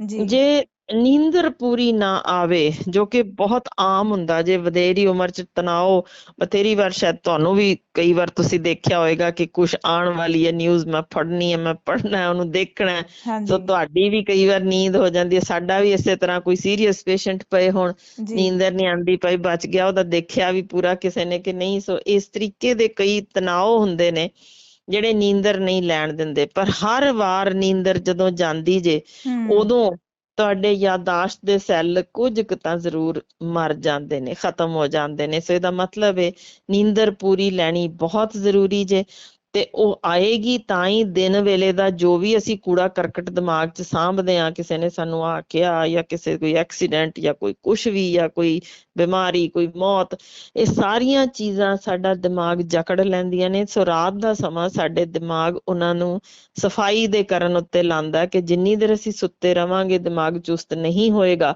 ਉਹ ਸਫਾਈ ਕਰ ਲੈਂਦਾ, ਚੀਜ਼ਾਂ ਬਾਹਰ ਕੱਢ ਦਿੰਦਾ। ਸੋ ਆਮ ਤੌਰ ਤੇ ਅਸੀਂ ਕਹਿੰਦੇ ਹੁੰਦੇ ਹਾਂ ਕਿ 65 ਸਾਲ ਤੋਂ ਵੱਧ ਜੋ ਖੋਜਾਂ ਦੱਸਦੀਆਂ ਨੇ ਕਿ ਰਾਤ ਨੂੰ 7 ਘੰਟੇ ਤਾਂ ਜ਼ਰੂਰ, 7 ਤੋਂ 8 ਘੰਟੇ ਨੀਂਦਰ ਜ਼ਰੂਰੀ ਜੇ। ਜੇ 26 ਸਾਲਾਂ ਤੋਂ 64 ਸਾਲ ਦੀ ਉਮਰ ਹੈ ਤਾਂ 7 ਤੋਂ 9 ਘੰਟੇ ਵੀ ਸੌਂ ਸਕਦੇ ਹੋ। 65 ਸਾਲ ਤੋਂ ਉੱਪਰ ਹਾਲ ਵਿੱਚ 7 ਤੋਂ 8 ਘੰਟੇ। ਤੇ ਜੇ ਅਸੀਂ ਸੌਣ ਦਾ ਸਮਾਂ ਇੱਕੋ ਹੀ ਰੱਖ ਲਿਆ ਜਾਵੇ ਤਾਂ ਆਮ ਤੌਰ ਤੇ ਨੀਂਦਰ ਠੀਕ ਰੱਖ ਸਕਦੇ। ਯਾਨੀ ਜੇ ਤੁਸੀਂ ਰੋਜ਼ 9 ਵਜੇ ਸੌਂਦੇ ਹੋ, ਜੇ 10 ਵਜਾ ਦੋਗੇ ਫਿਰ ਨੀਂਦਰ ਕਈ ਵਾਰ ਉਹ ਤੁਹਾਡੀ ਘੜੀ ਉਲਟ ਪੁਲਟ ਹੋ ਜਾਂਦੀ ਹੈ। ਇਸੇ ਤਰ੍ਹਾਂ ਜੇ 10 ਵਜੇ ਸੌਂਦੇ ਹੋ 11 ਵਜਾਓਗੇ ਤਾਂ ਵੀ ਹੋ ਜਾਂਦੀ ਹੈ। ਸੋ ਨੀਂਦਰ ਦਾ ਸਮਾਂ ਇੱਕ ਰੱਖਿਆ ਜਾਵੇ ਤੇ ਰਾਤ ਕਿਉਂਕਿ ਨੂੰ ਅੱਜ ਬਹੁਤਾ ਕੱਲ ਤਾਂ ਡਾਕਟਰ ਸਾਹਿਬ ਇਹ ਹੋ ਗਿਆ, ਇੰਨਾ ਲਾਈਫ ਸਟਾਈਲ ਲੋਕਾਂ ਦਾ ਚੇਂਜ ਹੋ ਗਿਆ ਕਿ 9-9 10-10 ਵਜੇ ਤੱਕ ਖਾਣਾ ਖਾਣਾ ਤੇ ਫਿਰ ਸੌਣਾ 12-1 ਵਜੇ। ਮੈਂ ਦੇਖਿਆ ਕਿ ਯੰਗਸਟਰ ਨੇ ਜਿਹੜੇ ਉਹਨਾਂ ਨੇ ਬਹੁਤ ਲਾਈਫ ਸਟਾਈਲ ਆਪਣਾ ਖਰਾਬ ਕਰ ਲਿਆ। ਮੈਨੂੰ ਖਰਾਬ ਹੀ ਲੱਗਦਾ, ਉਹਨਾਂ ਨੂੰ ਸ਼ਾਇਦ ਠੀਕ ਲੱਗਦਾ ਹੋਵੇ ਹਾਂਜੀ ਨਹੀਂ, ਪਰ ਸਿਹਤ ਉਹਦੇ ਨਾਲ ਪੱਖੋਂ। ਵੀ ਸਾਬਤ ਹੋ ਚੁੱਕੀਆਂ ਨੇ, ਆਪਾਂ ਉਹ ਵੀ ਫਿਰ ਅਗਲੇ ਪ੍ਰੋਗਰਾਮ 'ਚ ਗੱਲ ਕਰਾਂਗੇ ਹਾਂਜੀ ਕਿ ਜਿੰਨਾ ਲੇਟ ਨਾਈਟ ਸਗੋਂ ਖਾਧਾ ਜਾਏ ਉਹ ਹੌਲੀ ਹੌਲੀ ਉਮਰ ਛੋਟੀ ਕਰਦਾ, ਬਹੁਤ ਜ਼ਿਆਦਾ ਬਿਮਾਰੀਆਂ ਦਾ ਸੱਦਾ ਜੇ ਉਹਦੇ ਨਾਲ। ਹਾਂਜੀ 20-20 ਸਾਲ ਤੱਕ ਉਮਰ ਘਟੀ ਹੋਈ ਦੇਖੀ ਗਈ। ਇਸੇ ਲਈ ਕਿਹਾ ਜਾਂਦਾ ਵਾਰ-ਵਾਰ ਸ਼ਾਮ ਦਾ ਟਾਈਮ ਤੁਸੀਂ 7 ਵਜੇ ਜੇ ਡਿਨਰ ਕਰ ਲੈਂਦੇ ਹੋ, ਉਹ ਵੀ ਤਲੀਆਂ ਚੀਜ਼ਾਂ ਨਾ ਖਾਧੀਆਂ ਜਾਣ ਜੀ ਤਾਂ ਤੁਹਾਡਾ ਸੌਣ ਦਾ ਸਮਾਂ, ਜੇ ਤੁਸੀਂ ਸੌਣ ਤੋਂ 2 ਘੰਟੇ ਪਹਿਲਾਂ ਆਪਣਾ ਨਾ ਕਹਾ ਕੇ ਹਲਕੀ ਜੀ ਸੈਰ ਕਰਕੇ ਆ ਕੇ ਰੈਸਟ ਕਰਦੇ ਹੋ, ਰਿਲੈਕਸ ਕਰਦੇ ਹੋ, ਤੇ ਸਭ ਤੋਂ ਬਿਹਤਰ ਹੁੰਦਾ ਜੇ। ਜੀ ਫਿਰ ਸੌਣ ਤੋਂ 4 ਘੰਟੇ ਪਹਿਲਾਂ ਤੱਕ ਕੌਫੀ, ਚਾਕਲੇਟ, ਸਿਗਰਟ, ਕਿਸੇ ਕਿਸਮ ਦੇ ਠੰਡੇ ਇਹ ਨਹੀਂ ਲੈਣੇ ਚਾਹੀਦੇ ਬਿਲਕੁਲ ਵੀ। ਤੇ ਜਿਹੜਾ ਹੁਣ ਇਹਦੇ ਨਾਲ ਇੱਕ ਖਾਸ ਤੌਰ ਤੇ ਨਾ ਕੀਤੀ ਗਈ ਹੈ ਕਿ ਜੀ ਤੁਸੀਂ ਸ਼ਰਾਬ ਬਿਲਕੁਲ ਇਸ ਵੇਲੇ ਨਾ ਸੌਣ ਲੱਗਿਆਂ ਲਓ, ਇਹ ਸਗੋਂ ਪੁੱਠਾ ਅਸਰ ਦਿਖਾਉਂਦੀ ਜੇ। ਜੀ ਇਸੇ ਲਈ ਜਿਹੜੇ ਸਟੱਡੀਜ਼ ਵੀ ਹੋਈਆਂ ਨੇ ਉਹ ਵਾਈਨ ਦੇ ਉੱਤੇ ਹੋਈਆਂ ਨੇ, ਤੇ ਉਹ ਵੀ ਤੁਸੀਂ ਹਫ਼ਤੇ ਵਿੱਚ 3 ਵਾਰ ਤੱਕ, ਜੇ ਉਹਨਾਂ ਨੇ ਕਿਹਾ ਵੀ ਇੱਕ ਛੋਟਾ ਲੈਣਾ, ਜਿਹੜੀਆਂ ਸਟੱਡੀਜ਼ ਕੁਝ ਕਹਿੰਦੀਆਂ ਨੇ, ਓਨੀਆਂ ਹੀ ਸਟੱਡੀਜ਼ ਉਸਦੇ ਖਿਲਾਫ ਵੀ ਕਹਿੰਦੀਆਂ ਨੇ ਕਿ ਠੀਕ ਨਹੀਂ ਹੈ। ਜੀ ਸੋ ਉਹਦਾ ਇੱਕ ਤਰੀਕੇ ਟੋਟਲ ਨੈਗੇਟਿਵ ਹੀ ਆ ਜਾਂਦਾ ਕਿ ਤੁਸੀਂ ਉਮਰ ਲੰਬੀ ਕਰਨੀ ਹੈ ਤੇ ਨਾ ਹੀ ਲਓ। ਜੀ ਹੁਣ ਇੱਕ ਬੜੀ ਮਜ਼ੇਦਾਰ ਜੀ ਖਬਰ ਦੱਸਦੀ ਆ, ਜਿਹੜੀ ਨਿਊਜ਼ ਇਹਦੇ ਵਿੱਚ ਇੱਕ ਉਹਨਾਂ ਨੇ ਐਂਡ ਤੇ ਪਾਈ ਹੋਈ ਇੱਕ ਖੋਜ ਵਿੱਚ, ਜੀ ਕਿ ਚਿੱਤਰਕਾਰੀ ਜਿਹਨੂੰ ਲਿਖਣਾ ਨਾ ਆਉਂਦਾ ਹੋਵੇ, ਜਿਹਨੂੰ ਅਨਪੜ੍ਹ ਸ਼ੁਰੂ ਤੋਂ, ਪੜ੍ਹਨਾ ਵੀ ਨਹੀਂ ਆਉਂਦਾ, ਲਿਖਣਾ ਵੀ ਨਹੀਂ ਆਉਂਦਾ, ਜੀ ਉਹਨਾਂ ਦੇ ਲੱਤਾਂ ਵੀ ਕੰਮ ਨਹੀਂ ਕਰਦੀਆਂ, ਨਜ਼ਰ ਵੀ ਘੱਟ ਚੁੱਕੀ ਹੈ, ਹੁਣ ਜਿਹੜੇ ਉਹ ਸਟੇਜ ਤੇ ਆ ਚੁੱਕੇ ਨੇ, ਕੀ ਕਰਨ? ਤਾਂ ਦੇਖਿਆ ਗਿਆ ਕਿ ਉਹ ਜੇ ਚਿੱਤਰਕਾਰੀ ਕਰਨ ਲੱਗ ਜਾਣ, ਕਾਗਜ਼ ਪੈਨਸਲ ਨਾਲ ਵਾਹਣਾ ਸ਼ੁਰੂ ਕਰ ਦੇਣ ਰੈਗੂਲਰ ਤੌਰ ਤੇ, ਕੁਛ ਵੀ ਸਿੱਖਣਾ ਹੀ ਹੈ ਵੀ ਆਹ ਹੁਣ ਲਾਈਨ ਇੱਧਰ ਮਾਰੀ, ਜੋ ਵੀ ਮੈਂ ਚਿੜੀ ਬਣਾਈ ਇਸ 'ਚ ਮੈਂ ਰੰਗ ਭਰਦਾ, ਜੀ ਅਗਲੇ ਜੀ ਦਿਨ ਫੇਰ ਇੱਕ ਹੋਰ ਬਣਾਉਣਾ। ਸੋ ਰੈਗੂਲਰ 40 ਮਿੰਟ ਰੋਜ਼ ਜੇ ਚਿੱਤਰਕਾਰੀ ਕਰਨ ਵੱਲ ਵੀ ਲੱਗ ਜਾਣ ਤੇ ਜੀ ਨਸਾਂ ਦੀ ਰਵਾਨੀ ਬਣੀ ਰਹਿੰਦੀ ਹੈ, ਹੱਥ ਪੈਰ ਛੇਤੀ ਕੰਬਣੇ ਜੋ ਹੁੰਦੇ ਨੇ ਸ਼ੁਰੂ, ਉਹਨਾਂ 'ਚ ਵੀ ਰੋਕ ਲੱਗ ਜਾਂਦੀ ਹੈ। ਬਿਲਕੁਲ ਹੁਣ ਕੁਛ ਦਿਮਾਗ ਜਿਹਨਾਂ ਦੇ ਅਸੀਂ ਦੇਖ ਰਹੇ ਹਾਂ ਵੀ ਯਾਦਾਸ਼ਤ ਅੱਧੀ ਗਈ, ਉਹਨਾਂ ਲਈ ਹੁਣ ਜਦੋਂ ਦੁਬਾਰਾ ਅਸੀਂ ਥੋੜੇ ਬਹੁਤ ਜੋੜ ਰਵਾਂ ਕਰਨੇ ਹੋਣ, ਉਹਨਾਂ ਵਾਸਤੇ ਵੀ ਇਹਨਾਂ ਨੇ ਸੁਡੋਕੂ ਜੋ ਗੇਮ ਹੈ, ਉਹ ਚੈਸ ਦੀ ਗੇਮ ਜੇ ਸ਼ੁਰੂ ਕਰ ਲੈਣ ਫਰਕ ਪੈ ਸਕਦਾ। ਜਾਂ ਕੁਛ ਅਜਿਹੇ ਪੱਤੇ ਦੀ ਗੇਮ ਜਿਸ 'ਚ ਕਿ ਜੂਆ ਨਹੀਂ ਖੇਡਣਾ, ਯਾਨੀ ਉਹ ਤਾਸ਼ ਦੀ ਗੇਮ ਜਿਸ 'ਚ ਦਿਮਾਗ ਕਾਫੀ ਲੱਗਣਾ ਹੋਏ, ਇਹ ਚੀਜ਼ਾਂ ਵੀ ਹੌਲੀ ਹੌਲੀ ਰਵਾਨੀ ਪੈਦਾ ਕਰਦੀਆਂ ਨੇ। ਫਿਰ ਜਿਹਨੂੰ ਹੁਣ ਕੁਛ ਵੀ ਨਾ ਇਹਨਾਂ 'ਚੋਂ ਕਰ ਸਕਦੇ, ਹੁਣ ਉਹਨਾਂ ਲਈ ਤਬਲਾ ਵਜਾਉਣਾ ਜੇ ਸਿੱਖ ਲੈਣ, ਹਾਰਮੋਨੀਅਮ, ਸਿਤਾਰ, ਵੀਣਾ, ਜੀ ਤਾਂ ਯਾਦਾਸ਼ਤ ਦੇ ਸੈਂਟਰ ਵਿੱਚ ਤੁਸੀਂ ਹੈਰਾਨ ਹੋ ਜਾਓਗੇ। ਇਹ ਉਹਨਾਂ ਤੇ ਅਜ਼ਮਾਇਆ ਗਿਆ ਸੀ ਜਿਨ੍ਹਾਂ ਤੇ ਕੁਝ ਵੀ ਅਸਰ ਨਹੀਂ ਹੋਇਆ, ਜੀ ਜੀ ਬਿਲਕੁਲ ਹੀ ਖਤਮ ਹੋ ਚੁੱਕਿਆ ਸੀ ਦਿਮਾਗ, ਯਾਨੀ ਨਕਾਰਾ ਬਣ ਚੁੱਕੇ ਸਨ। ਹਾਂਜੀ ਜਦੋਂ ਦੇਖਿਆ ਗਿਆ ਕਿ ਉਹਨਾਂ ਨੂੰ ਇਹ ਚੀਜ਼ਾਂ, ਯਾਨੀ ਤਬਲਾ, ਹਾਰਮੋਨੀਅਮ, ਸਿਤਾਰ ਤੇ ਵੀਣਾ, ਜਦੋਂ ਦੇਖਿਆ ਗਿਆ ਕਿ ਉਹਨਾਂ ਦੇ ਯਾਦਾਸ਼ਤ ਦੇ ਸੈਂਟਰ ਵਿੱਚ ਲਹੂ ਦਾ ਜਾਣਾ ਵੀ ਵੱਧ ਗਿਆ ਜੀ ਤੇ ਰਵਾਨੀ ਉਹਨਾਂ ਦੇ ਜੋੜਾਂ ਵਿੱਚ ਦਿਸਣੀ ਸ਼ੁਰੂ ਹੋਈ, ਜੋ ਟੈਸਟਾਂ ਦੇ ਵਿੱਚ ਸਾਹਮਣੇ ਆ ਗਈ। ਜੀ ਹੁਣ ਇਹਦੇ ਵਿੱਚ ਇਹਨਾਂ ਨੇ ਕਿਸੇ ਲਈ ਹੁਣ ਇੱਕ ਬੜੀ ਇੰਪੋਰਟੈਂਟ ਚੀਜ਼ ਕਰਤੀ ਹੈ ਵੀ ਭਾਈ ਕਿਸੇ ਨਾਲ ਹੈਗੇ ਹੋ ਜਾਂ ਨਹੀਂ ਹੋ, ਜੀ ਪਰ 30 ਸਾਲ ਦੀ ਜੇ ਉਮਰ ਹੋ ਗਈ ਜੇ ਨਾ, ਤਾਂ ਹਰ ਰੋਜ਼ ਦਾ ਗਾਣਾ ਜਾਂ ਤਾਂ ਗਾ ਲਿਆ ਕਰੋ ਜਾਂ ਸੰਗੀਤ ਉੱਤੇ ਥਿਰਕਣਾ ਲਾਜ਼ਮੀ ਜੇ, ਭਾਵੇਂ ਕਮਰਾ ਬੰਦ ਕਰਕੇ ਨੱਚ ਲਓ, ਪਰ ਜਿੱਧਰ ਮਰਜ਼ੀ ਸੱਜੇ ਖੱਬੇ ਪੈਰ ਮਾਰੋ, ਪਰ ਨੱਚਣਾ ਜ਼ਰੂਰ ਜੇ, ਕਿਉਂਕਿ ਇਹਦੇ ਨਾਲ ਸਿਹਤਮੰਦ ਸਰੀਰ ਤੇ ਸਿਹਤਮੰਦ ਦਿਮਾਗ ਜੇ ਰੱਖਣਾ, ਇਹ ਜੀ ਬਾ ਕਮਾਲ ਕਸਰਤ ਹੈ। ਜੀ ਜੀ ਬਿਲਕੁਲ ਹੁਣ ਇੱਕ ਹੋਰ ਜੋ ਰਿਸਰਚ ਹੋਈ ਆਸਟ੍ਰੇਲੀਆ ਦੇ ਵਿੱਚ, ਮੈਂ ਇਹਦਾ ਵੀ ਜ਼ਿਕਰ ਕਰਦਿਆਂ, ਇੱਕ ਨਵੀਂ ਜ਼ਬਾਨ ਸਿੱਖਣ ਨਾਲ ਉਹਨਾਂ ਨੇ 67 ਮਰੀਜ਼ ਸਨ ਜਿਨ੍ਹਾਂ ਤੇ ਖੋਜ ਕੀਤੀ, 67। ਇਹ ਉਹ ਸਨ ਜਿਹੜੇ ਬਿਲਕੁਲ ਇੱਕ ਤਰੀਕੇ ਉਹਨਾਂ ਲਈ ਨਕਾਰਾ ਹੋਏ ਪਏ ਸਨ ਤੇ 60 ਸਾਲ ਦੀ ਉਮਰ ਤੋਂ ਉੱਪਰ ਸਨ, ਕਾਫੀ, ਯਾਨੀ ਘਰੋਂ ਵੀ ਇੱਕ ਤਰੀਕੇ ਨਕਾਰੇ ਗਏ ਵੀ ਕੁਛ ਨਹੀਂ, ਸੱਤਰਿਆ ਬੱਤਰਿਆ ਹੋ ਗਿਆ, ਪਰਾਂ ਕਰੋ ਇਹਨੂੰ। ਹੁਣ ਉਹਨਾਂ ਵਿੱਚ ਇਹਨਾਂ ਨੇ ਦੇਖਿਆ ਕਿ 60 ਸਾਲ ਪੂਰੇ ਹੋਣ ਤੋਂ ਬਾਅਦ ਨਵੀਂ ਜ਼ਬਾਨ ਜਦੋਂ ਸਿਖਾਉਣ ਦੀ ਕੋਸ਼ਿਸ਼ ਕੀਤੀ ਗਈ ਤਾਂ ਦਿਮਾਗ ਦੇ ਜੋੜ ਇੰਨੇ ਤਗੜੇ ਹੋ ਗਏ ਕਿ ਜਵਾਨਾਂ ਵਾਂਗ ਉਹਨਾਂ ਦਾ ਦਿਮਾਗ ਕੰਮ ਕਰਨਾ ਸ਼ੁਰੂ ਹੋ ਗਿਆ। ਇਹਨੂੰ ਹਿਊਮਨ ਨਿਊਰੋ ਸਾਇੰਸ ਰਸਾਲੇ ਵਿੱਚ ਇੱਕ ਬਾਮਿਸਾਲ ਖੋਜ ਦੇ ਆਧਾਰ ਉੱਤੇ ਕੀਤਾ ਕਿ ਤੁਸੀਂ ਕਿਸੇ ਵੀ ਉਮਰ ਵਿੱਚ ਇਹ ਨਾ ਕਹੋ ਕਿ ਦਿਮਾਗ ਖਤਮ ਹੋ ਗਿਆ, ਅੱਛਾ ਬਲਕਿ 60 ਸਾਲ ਤੇ ਨਵੀਂ ਜ਼ਬਾਨ ਸਿੱਖਣ ਨਾਲ ਜਵਾਨਾਂ ਵਰਗਾ ਤਗੜਾ ਵਾਪਸ ਦਿਮਾਗ ਪਾ ਸਕਦੇ ਹੋ। ਕਮਾਲ ਦੇਖੋ।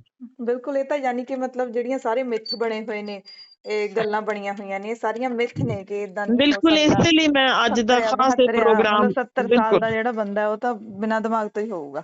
ਹਾਂਜੀ, ਬਲਕਿ ਅਸੀਂ ਉਹ ਜਿਹੜਾ ਫੇਜ਼ ਹੈ ਉਹਨੂੰ ਨਕਾਰਿਆ ਪਿਆ, ਜਦ ਕਿ ਉਹ ਫੇਜ਼ ਦੇ ਜਿਹੜਾ 10-20 ਸਾਲ ਜਦੋਂ ਤੁਸੀਂ ਉਮਰ ਦਾ ਨਿਚੋੜ ਦੱਸਣਾ, ਉਹ ਤਾਂ ਸੁਨਹਿਰੀ ਸਾਡੇ ਕੋਲ ਪੰਨੇ ਨੇ ਜਿਨ੍ਹਾਂ ਦਾ ਬਹੁਤ ਖਿਆਲ ਰੱਖਣ ਦੀ ਲੋੜ ਹੈ। ਜੀ ਹੁਣ ਬਿਲਕੁਲ ਇੱਕ ਡਾਕਟਰ ਸਾਹਿਬ। ਹੋਰ ਚੀਜ਼ ਦੇਖੋ, ਅਸੀਂ ਗੱਲ ਕੀਤੀ ਬਹੁਤ ਇਹਨਾਂ ਦੀ ਜਿਨ੍ਹਾਂ ਵਿੱਚ ਮੈਂ ਬਜ਼ੁਰਗ ਔਰਤਾਂ ਦਾ ਘੱਟ ਜ਼ਿਕਰ ਕੀਤਾ, ਮੈਂ ਉਹਨਾਂ ਵੱਲ ਹੁਣ ਲੈ ਕੇ ਆਉਣਾ ਚਾਹੁੰਦੀ ਹਾਂ ਕਿ ਉਹਨਾਂ ਵਿੱਚ ਦੇਖਿਆ ਗਿਆ ਜਿਹੜੀਆਂ ਔਰਤਾਂ ਸੀ ਉਹ ਜ਼ਿਆਦਾ ਇੱਕ ਤਰੀਕੇ, ਤੁਹਾਨੂੰ ਪਤਾ ਹੀ ਹੈ, ਹੁਣ ਮੈਨੂੰ ਦੱਸਣ ਦੀ ਲੋੜ ਨਹੀਂ ਕਿ ਕੀ ਹਾਲ ਉਹਨਾਂ ਦਾ ਕੀਤਾ ਜਾਂਦਾ। ਜਿਹੜੀ ਵਿਚਾਰੀ ਬਜ਼ੁਰਗ ਔਰਤ ਹੋਏ ਉਹ ਤਾਂ ਬਸ ਬਜ਼ੁਰਗ ਘਰਾਂ ਵਿੱਚ ਹੀ ਕੱਢਣ ਨੂੰ ਹੁੰਦੀ ਜੇ। ਜੀ ਜੀ ਉਹਦੇ ਵਿੱਚ ਦੇਖਿਆ ਗਿਆ ਕਿ ਜੇ ਉਹ ਕੱਪੜੇ ਸਿਉਣ ਜਾਂ ਸਵੈਟਰ ਬੁਣਨ ਜਾਂ ਹੋਰ ਕੁਝ ਨਹੀਂ ਤਾਂ ਲੱਕੜ ਦਾ ਹਲਕਾ ਕੰਮ ਮਾੜਾ ਮੋਟਾ, ਜਿਵੇਂ ਇੱਥੇ ਕਿੱਲ ਲਾਤਾ, ਹਾਂਜੀ ਹਲਕਾ ਜਿਹਾ ਪੇਂਟ ਕਰਨਾ, ਗੋਡੀ ਕਰਨੀ, ਨਵੀਂ ਚੀਜ਼ ਕਿਚਨ ਵਿੱਚ ਬਣਾਉਣੀ ਸਿੱਖਣੀ ਵੀ ਆ ਜੀ ਨਵੀਂ ਚੀਜ਼ ਬਣਾ ਕੇ ਕਰਦੀ ਆ, ਜੀ ਜੀ ਜਾਂ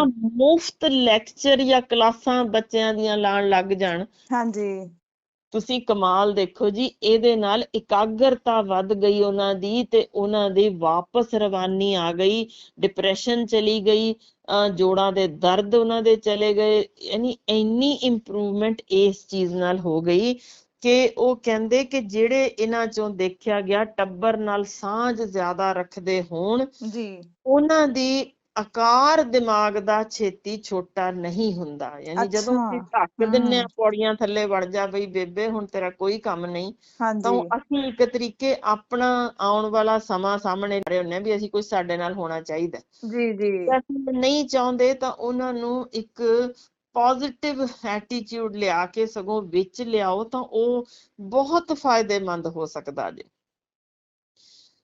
ਹੁਣ ਇੱਕ ਤੈਰਨਾ ਦੀ ਗੱਲ ਸੀ, ਜਿਹੜਾ ਆਮ ਸਵਾਲ ਮੈਨੂੰ ਪੁੱਛਦੇ ਨੇ ਵੀ ਇਹ ਕਿਵੇਂ ਹੋ ਸਕਦਾ। ਹਾਂਜੀ, ਕਿਉਂਕਿ ਹਰ ਕਿਸੇ ਕੋਲ ਅਵੇਲੇਬਲ ਨਹੀਂ ਹੁੰਦੀ ਫੈਸਿਲਿਟੀ, ਹਾਂਜੀ ਹੈ ਨਾ। ਹਾਂਜੀ ਬਿਲਕੁਲ। ਸੋ ਹੂੰ ਤੁਸੀਂ ਦੇਖੋ ਹਰ ਘਰ 'ਚ ਟੱਬ ਤਾਂ ਹੁੰਦਾ ਹੀ ਹੈ, ਨਹੀਂ ਤਾਂ ਤੁਸੀਂ ਲੈ ਕੇ ਆ ਸਕਦੇ ਹੋ। ਹਾਂਜੀ ਸੋ ਉਹਦੇ ਵਿੱਚ ਵੀ ਜੇ ਤੁਸੀਂ ਲਗਾਤਾਰ ਪੈਰ ਉਹਦੇ 'ਚ ਲਟਕਾ ਕੇ ਗੋਡਿਆਂ ਤੱਕ ਤੇ 30 ਮਿੰਟ ਤੱਕ ਲਗਾਤਾਰ ਵਿੱਚ ਹਿਲਾਉਂਦੇ ਰਹੋ ਉਹਨੂੰ, ਤਾਂ ਅੱਛਾ ਵੀ ਤੁਹਾਡੀਆਂ ਉਹ ਜੋੜ ਰਵਾਂ ਹੋ ਜਾਂਦੇ ਨੇ ਤੇ ਉਹ ਇੰਜਰੀ ਨਹੀਂ ਹੁੰਦੀ। ਠੀਕ ਹੈ, ਇਹ ਤੇ ਤਾਂ ਬਹੁਤ ਸੌਖਾ ਅਦਰਵਾਈਜ਼ ਫਿਰ। ਜੀ, ਤੇ ਅਦਰਵਾਈਜ਼ ਕਿਉਂਕਿ ਟੱਬ ਖੁੱਲੇ ਦੀ ਮੈਂ ਗੱਲ ਕਰ ਰਹੀ ਹਾਂ ਜਿੱਥੇ ਲੱਤਾਂ ਤੁਸੀਂ ਹਰ ਐਂਗਲ 'ਚ ਮਤਲਬ ਅੱਗੇ ਪਿੱਛੇ ਸਾਈਡ ਤੇ ਚੁਫੇਰੇ ਗੋਲਾਈ ਦੇ ਵਿੱਚ ਹਰ ਪਾਸੇ ਘੁਮਾਣੀਆਂ ਨੇ ਤੇ ਕਮਾਣੀ ਹੈ, ਲਗਾਤਾਰ 40 ਮਿੰਟ। ਮਤਲਬ ਇਹਦਾ ਇਹ ਮਤਲਬ ਇਹ ਨਹੀਂ ਕਿ ਤੁਸੀਂ ਬਾਲਟੀ 'ਚ ਬਹਿ ਜਾਓ ਪੈਰ ਹਾਂ, ਰੱਖ ਇਹ ਕੇ। ਨਹੀਂ ਹੈ। ਬਿਲਕੁਲ। ਹੁਣ ਜਿਸ ਕੋਲ ਪੂਲ ਹੋਵੇ ਕੋਈ ਜਾਂ ਤੁਹਾਡੇ ਕੋਲ ਛੱਪੜ ਵੀ ਹੈ ਤਾਂ ਉਹ ਕਹਿੰਦੇ ਨੇ ਜੀ 84 ਸਾਲਾਂ ਤੱਕ ਜੋ ਖੋਜ ਹੋਈ ਹੈ ਹਾਂਜੀ ਵੀ ਜੇ 30 ਸਾਲਾਂ ਦੀ ਉਮਰ ਤੋਂ ਲੈ ਕੇ 84 ਸਾਲਾਂ ਦੀ ਉਮਰ ਤੱਕ ਲਗਾਤਾਰ ਹਰ ਸਾਲ ਕੁਝ ਮਹੀਨੇ, ਨੈਚੁਰਲੀ ਸਰਦੀਆਂ 'ਚ ਕੋਈ ਨਹੀਂ ਇੱਥੇ ਕਰਦਾ, ਜੀ ਜੀ ਜੇ ਇਹ ਤੈਰਨਾ ਜਾਰੀ ਰੱਖਿਆ ਜਾਏ ਤਾਂ ਦਿਲ ਦੀਆਂ ਬਿਮਾਰੀਆਂ ਤਾਂ ਸਮਝੋ ਵੀ ਰਫੂ ਚੱਕਰ ਹੋ ਗਈਆਂ, ਵਾਹ ਪੱਠੇ ਤੰਦਰੁਸਤ ਰਹਿਣੇ ਨੇ ਤੇ ਦਿਮਾਗ ਦੀ ਅੰਦਰ ਜੋ ਸਰੀਰਕ ਲਚਕ ਹੋਏਗੀ ਉਹ ਜਵਾਨਾਂ ਵਰਗੀ ਰਹੇਗੀ, ਪਰ ਠੀਕ ਹੈ। ਦਿਮਾਗ ਦੀ ਲਚਕ ਵੀ ਨੌਜਵਾਨਾਂ ਵਾਂਗ ਰਹਿ ਜਾਂਦੀ ਜੇ। ਇਹ ਤਾਂ ਬਹੁਤ ਹੀ ਵਧੀਆ, ਕਿਉਂਕਿ ਪਾਣੀ ਕਿਹਨੂੰ ਨਹੀਂ ਪਸੰਦ। ਪਾਣੀ ਦੇ ਵਿੱਚ ਪੈਰ ਰੱਖਣੇ, ਹੱਥ ਰੱਖਣੇ, ਕਿ ਬਹੁਤ ਹੀ ਖੂਬਸੂਰਤ ਚੀਜ਼ ਹੈ ਮੈਨੂੰ ਲੱਗਦਾ।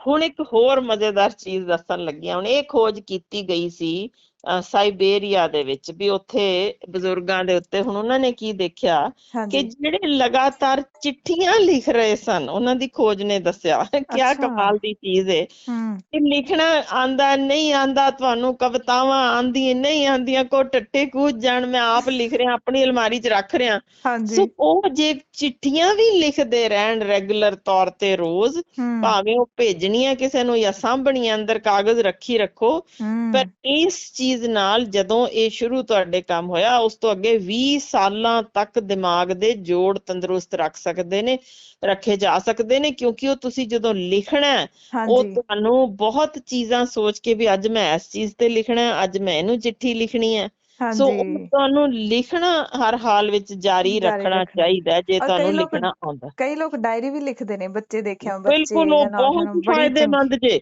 ਹੁਣ ਇਹ ਚਿੱਠੀਆਂ ਜਾਂ ਡਾਇਰੀ ਲਿਖਣੀ ਬਿਲਕੁਲ ਇੱਕੋ ਜਿਹੇ ਅਸਰਦਾਰ ਸੀ। ਸੋ ਜੇ ਡਾਇਰੀ ਵੀ ਲਿਖਦੇ ਰਹਿੰਦੇ ਹੋ ਤਾਂ ਉਹ ਤੁਹਾਡੀ ਇੱਕ ਬੇਸ਼ਕੀਮਤੀ ਨੋਵਲ ਤਿਆਰ ਹੋ ਸਕਦਾ ਹੈ, ਤੇ ਉਹ ਬਹੁਤ ਹੀ ਫਾਇਦੇਮੰਦ ਹੈ। ਜੀ ਹੁਣ ਇੱਕ ਆਖਰੀ ਤੇ ਸਭ ਤੋਂ ਇੰਪੋਰਟੈਂਟ ਚੀਜ਼, ਬਜ਼ੁਰਗਾਂ ਵਿੱਚ ਪਾਣੀ ਦੀ ਘਾਟ ਆਮ ਹੋ ਜਾਂਦੀ ਹੈ, ਜੀ ਜਿਹੜੀ ਪਤਾ ਨਹੀਂ ਲੱਗਦੀ, ਜੋ ਤੁਹਾਡੇ ਦਿਮਾਗ ਨੂੰ ਸੁੰਨ ਕਰ ਦਿੰਦੀ ਹੈ, ਸੋਚਣ ਸਮਝਣ ਦੀ ਤਾਕਤ ਘਟਾ ਦਿੰਦੀ ਹੈ, ਤੁਹਾਨੂੰ ਜੀ ਚਿੜਚਿੜਾਪਨ, ਘਬਰਾਹਟ, ਹੋਰ ਤਰ੍ਹਾਂ।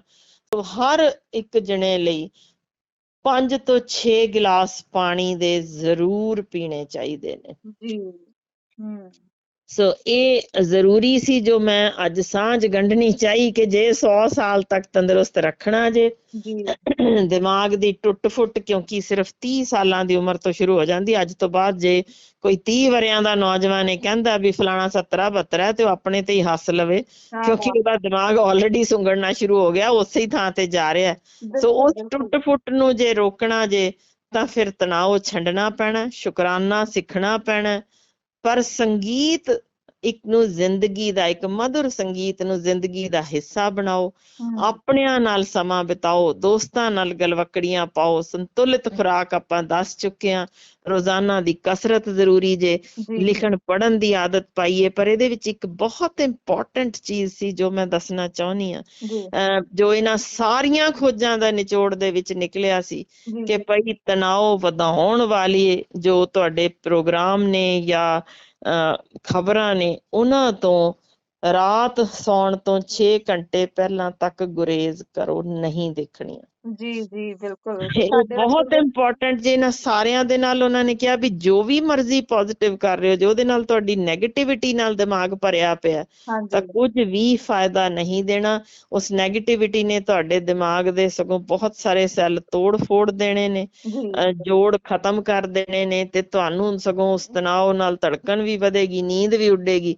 ਸੋ ਇਹ ਦੇਖ ਲਓ ਕਿ 6 ਘੰਟੇ ਪਹਿਲਾਂ ਖਬਰਾਂ ਬੰਦ ਕਰਕੇ ਤੇ ਹਰਸ਼ਰਨ ਜੀ ਦਾ ਵਧੀਆ ਜਿਹਾ ਪ੍ਰੋਗਰਾਮ ਦੇਖ ਲਿਆ ਕਰਨ, ਤਾਂ ਮੇਰਾ ਖਿਆਲ ਹੈ ਬਹੁਤ ਕੁਛ ਉਹਨਾਂ ਨੂੰ ਇਹਦੇ ਚੋਂ ਮਿਲ ਸਕਦਾ। ਪਰ ਉਹੀ ਮੈਂ ਕਹਿਣ ਲੱਗੀ ਸੀ ਕਿ ਹਰਸ਼ਰਨ ਜੀ ਦਾ ਖੁਦ ਖਬਰਾਂ ਚੁਲਦੇ ਰਹਿੰਦੇ ਨੇ। ਮੈਂ ਇਹ ਕਹਿਣ ਲੱਗੀ ਸੀ ਕਿ ਸਾਡੇ ਵਰਗੇ ਤਾਂ ਰਾਤ ਤੱਕ, ਪਤਾ ਨੀ ਰਾਤ ਨੂੰ ਕਈ ਵਾਰੀ ਉੱਠ ਕੇ ਵੀ ਖਬਰ ਪਾਉਣੀ ਪੈਂਦੀ ਹੈ, ਤੇ ਇਸ ਦਾ ਸਭ ਤੋਂ ਪਹਿਲਾਂ ਮੈਨੂੰ ਲੱਗਦਾ ਬਦਦਮਾਗ ਹੋ ਜਾਗੇ।